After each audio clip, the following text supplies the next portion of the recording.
cut on the new Silhouette Portrait 3 cutting machine. The Portrait 3 is a cutter that's smaller in size compared to the Cameo machine, but it uses the same Autoblade as the Cameo 4 to cut materials like vinyl, paper, cardstock, heat transfer, and sticker paper. Today we're going to focus on the Print and Cut feature with specialty sticker materials. You'll see a few new features of the Portrait 3 in this class. The Autoblade has been updated to be compatible with the Silhouette Cameo 4.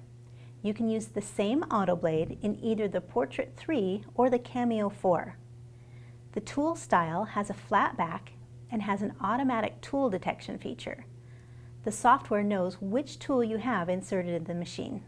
This new Autoblade also performs a one-touch reset and counts up from 0, so there's generally less tapping to get to the correct blade height compared to the original Autoblade. Now let's talk about setting up your Portrait 3.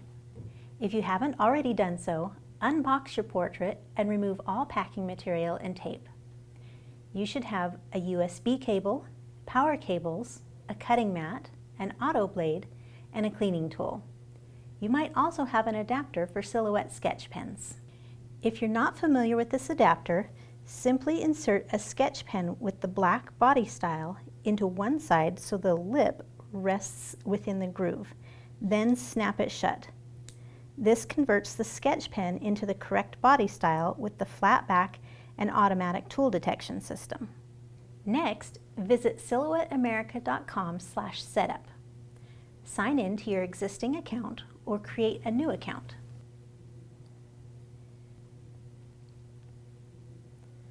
Follow the instructions to register your machine. This includes inputting your serial number and purchase date.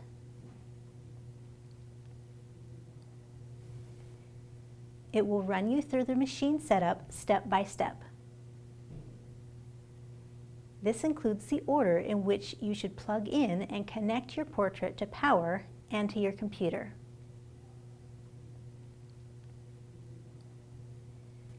Install the latest version of Silhouette Studio if you're not already running it. Open Silhouette Studio and power on your Portrait 3. The Portrait 3 can connect through Bluetooth, but you need to run the initial setup and firmware check with the provided USB cable.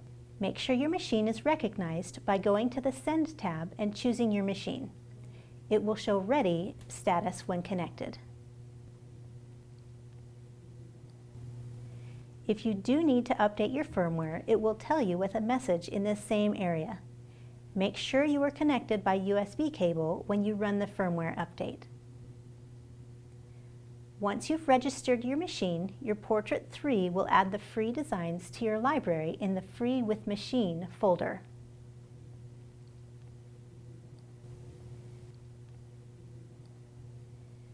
You'll need to sign into your library with your Silhouette account to access it the first time. Your library also holds designs you purchased from the design store. The designs are available to use forever once you've added them to your library, whether or not you have an active subscription. You can choose from thousands of designs in the design store, which you can access from the Store tab in Silhouette Studio. That's enough for setup. Let's move on to a Print and Cut project. The Portrait 3, like all other Silhouette cutting machines, is great at Print and Cut. Print and Cut designs are those that have both printable, color-filled designs along with cut lines so your machine can cut around the colored designs. You first print a design onto your material with a standard home inkjet printer. Then you feed the printed page into the cutting machine and cut out your printed design. The Portrait's optical eye reads the printed registration marks to know exactly where to cut. Today, we're going to print and cut some colorful card fronts out of white glitter sticker paper. For successful print and cut, you should follow this order every time. In the design area, open the Page Setup panel. This opens by default every time you open a new document. We want to set our machine to Auto Portrait 3 or Portrait, set the cutting mat to Portrait, and set the media size to letter. For print and cut designs, media size here must exactly match the media you'll be printing on. For specialty silhouette media like we're using today, we'll use letter. Now check the boxes for show print border and show cut border. Now since I know this is a print and cut, I'm going to turn on registration marks. And now you can see the cut border has changed.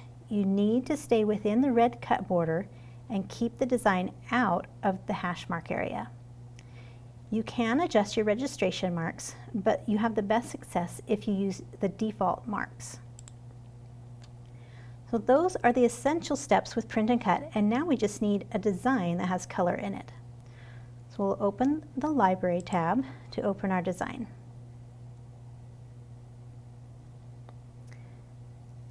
These designs in my favorites folder are designs I've already purchased from the Silhouette Design Store, and I've marked them as a star for favorites. If you want just print and cut files, you can change your filter so it's only looking for print and cut. However, lots of designs like cards have print and cut elements. Any design that has color or that you can fill with color can be made into a print and cut design.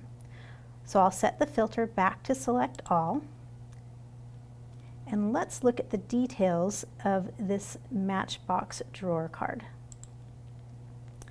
You can read the description and you can see that it says it can be, you can see that it says the bicycle can be set up as a print and cut. You can also see that it says it can be compatible with the portrait. There's lots of great information on this description, including the design ID number if you want to look it up later in the store. All right, so we'll close the description and we'll double click this design to open it. Now this card has elements to make a card and a box, but today we're just going to make the card. So I'll ungroup and delete the parts I don't need. So I just want to keep the card base and the printable card front. And I want to make multiples of this card to have on hand, and so I'm going to make copies of this bicycle to fit on the page. Now remember, you need to keep it out of the crosshatch area and within the cut border. I'll go to the replicate panel to make some quick duplicates. I'll select it, and you can try fill page, but on this one I think I can fit more in. So I'm going to click undo, and with this selected I will duplicate right, and I want a little bit of space there, so I'm going to hold my shift key while I press the right arrow, and that gives a little bit of a gap. And so now I'm going to make a column of 3, and again those are close, too tight together, so I'm going to hold my shift key and down arrow a couple of times. And now I'll just use the vertical spacing tool on the quick access toolbar.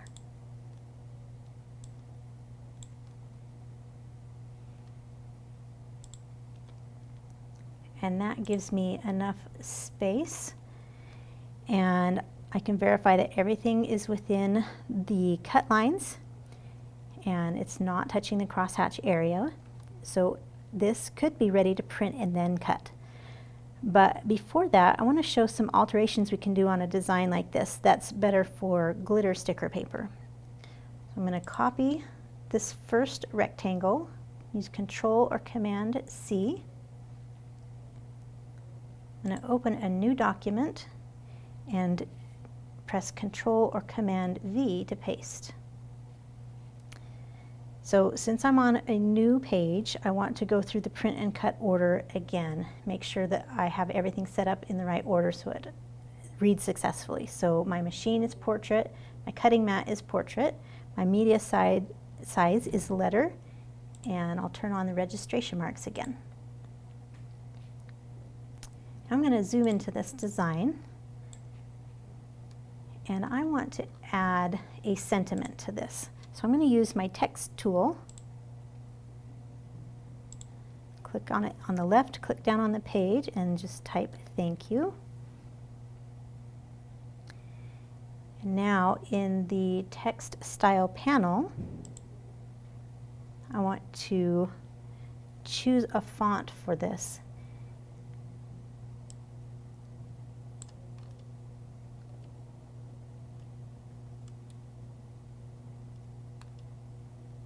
Okay, so I want Amisteri hand.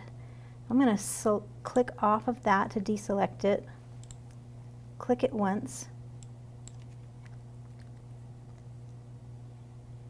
I can type in to start finding the font I want. So Amisteri hand, that looks good.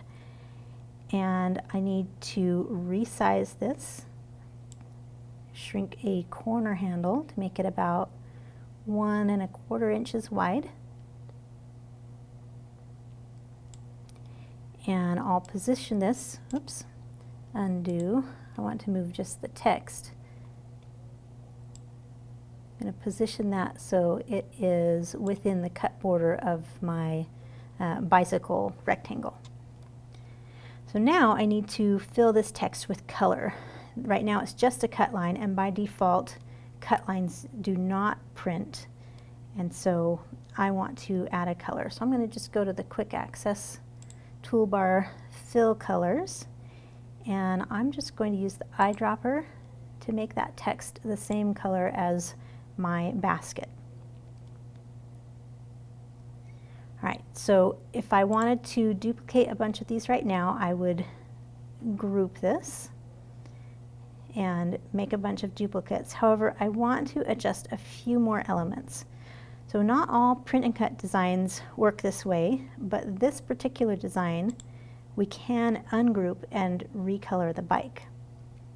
So I'm going to click ungroup, and you'll see as I click ungroup that these bounding boxes will show that these individual elements are showing up as individual pieces. So that way I know these are individual pieces that I can recolor.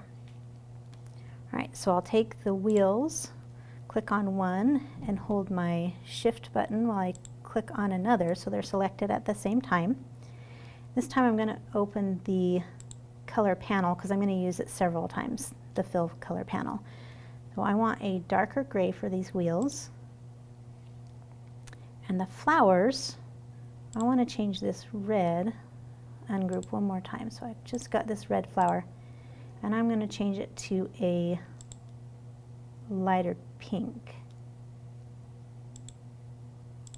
So it's got a little contrast against the red. And I want to turn the top flower to kind of a dusty red. That looks good. So we'll zoom out a little bit and make sure it looks balanced. I'm actually going to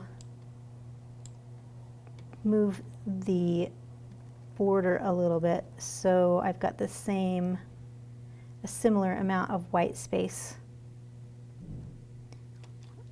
with the text and below the bicycle, and I was just using my arrow keys to nudge that.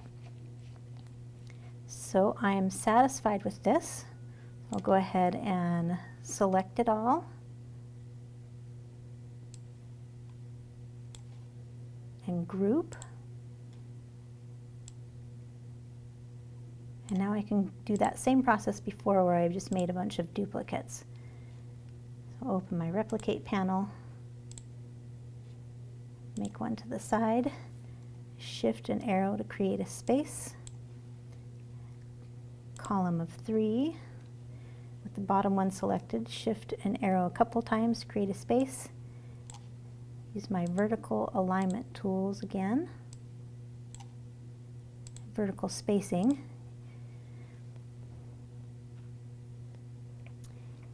and so now just double check and make sure it's still within the cut border and not into the crosshatch area.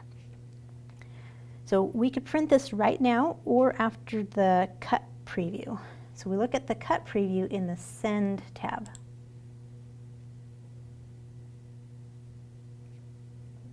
Now if you look at this, you can see that the text is also bold red, and we don't want that. We just want to cut the outside edge. So I'm going to select all of that and choose Cut Edge.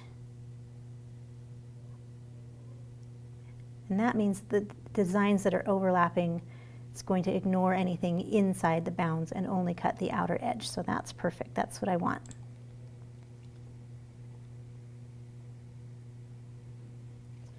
All right, so now we're ready to print. And I do have my registration marks on, so that's important. So I will just click the printer icon, and this is going to bring up a print preview. The print preview is where you check to make sure this is going to print like you expect. So if you turn on print bleed, this is where you would see it.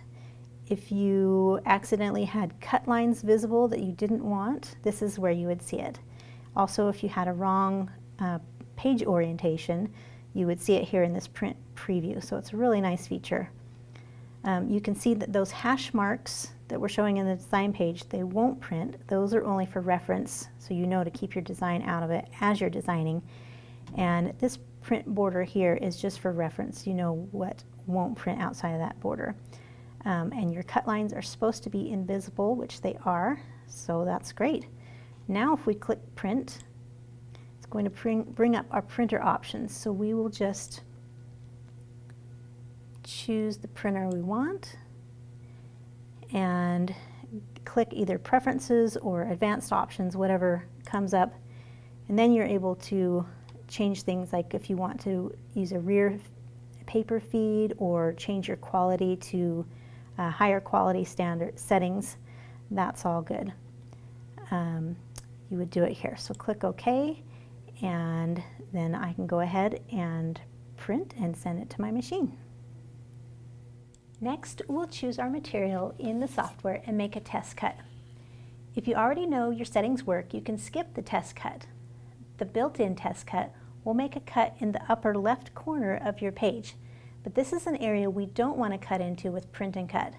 We don't want anything that would interfere with registration mark reading.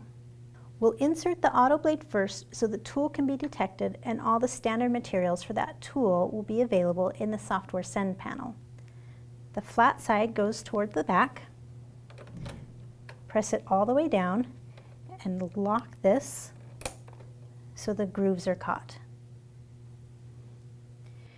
To create a manual test cut shape, we'll go back to the Design tab. Now you don't want to move anything on this page because it's already been printed, but it is okay to add temporary elements. So I'll use my drawing tool and make a star.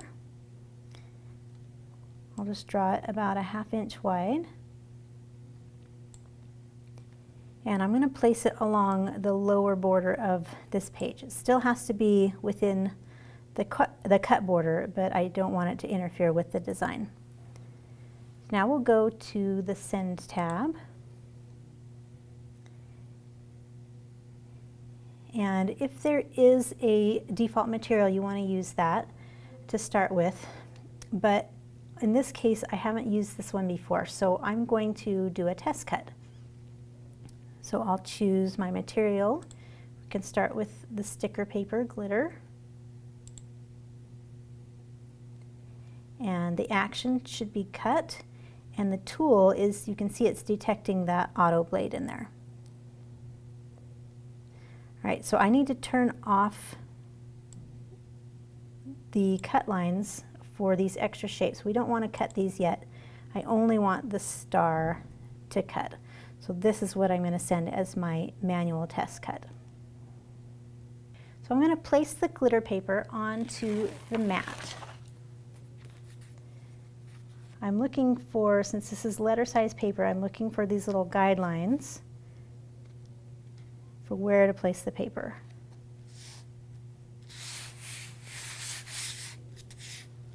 And then to load it into the machine, I want the edge of my mat to line up with this guideline right here.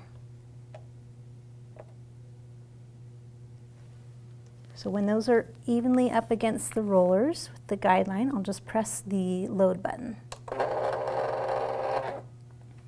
And now when I press send, it's going to read the registration marks, then it will automatically adjust the blade to the correct height that I have set in the software, and then it will go ahead and cut. So let's watch that.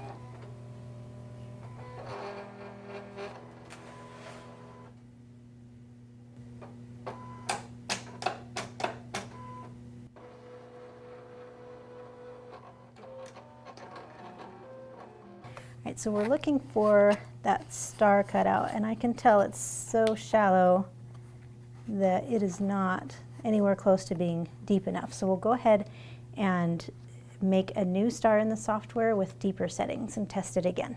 Alright, so I'm going to make a copy of this star. I'm going to hold my Control or Command key and just click my arrow key while that's held. Then I'll make a duplicate right next to it. Go back to the Send tab, and for this test cut I still only want that star to cut, so I'm going to set this first one to no cut. The only one it's going to cut is this second star, and I'm going to go ahead and adjust this to a higher blade depth, and you could do this in small increments. I've actually done this before, and so I know that the setting's going to work better for me.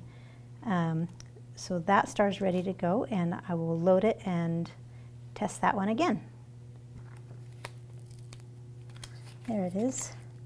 You can see that cut cleanly without cutting through the backing, so that's a perfect setting, and we're going to go ahead and use that to cut all of these rectangles out.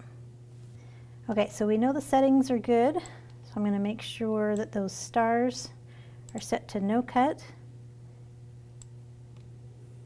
Then I'm going to select those rectangles with the bicycles and set it to cut edge. And this time it will cut my design at these new settings that I've got, so that'll work great. All right, so we'll load this again. Watching for the loading lines at the edge of the mat. This time when I press send, it'll read the registration marks and cut out the bicycles.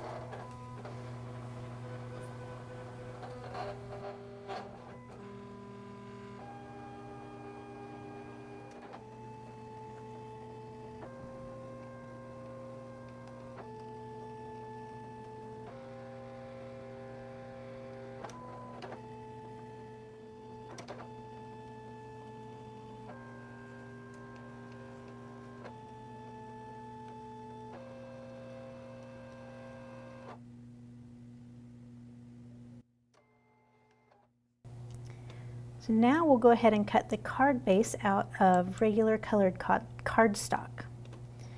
You don't need to use registration marks when you are just cutting colored paper. There's no printer involved. So I will go ahead and copy this card base, Control or Command C, open a new document, hit Control or Command V, and I've got my correct machine, mat, and letter size paper set up, so I will go ahead and just make some quick, I've already copied that, so I'll paste again and paste a third time and just arrange these so they fit on the page. This one I will rotate 90 degrees by holding my Shift key so it snaps perfectly into place. Okay, so these are ready to cut. I'll go to the Send panel and change my material settings to my favorite setting of cardstock textured heavy. And I can see my cut lines are where I want them, and so I can just go ahead and get that loaded up before I press send. So now we will put our cardstock on the mat, again making sure with the letter size that you're using these little guidelines at the top.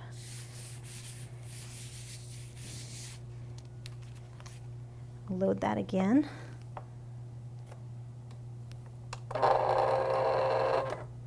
Now we're ready to cut the cardstock.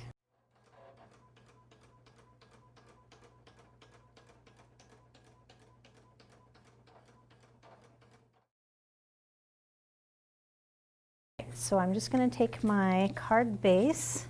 Sometimes I'll flip my mat over on a new mat so it doesn't curl the paper, doesn't hurt the mat. That already has my perforated line. I'll grab one of these stickers. No adhesive necessary for this white glitter sticker paper. And just center it. Press it on and you've got your cute little thank you card. As you can see, the Portrait 3 is a convenient and compact tool for print and cut projects. I used white glitter sticker paper for these little thank you cards, but you have so many choices that go beyond paper, all perfectly sized for your portrait machine. Make sure to watch our other videos on the Silhouette YouTube channel to find further instruction on software and materials you can use with your Portrait 3. If you need help, please reach out to Silhouette's support staff on silhouetteamerica.com/contact. We hope you enjoy creating print and cut projects with your Portrait 3.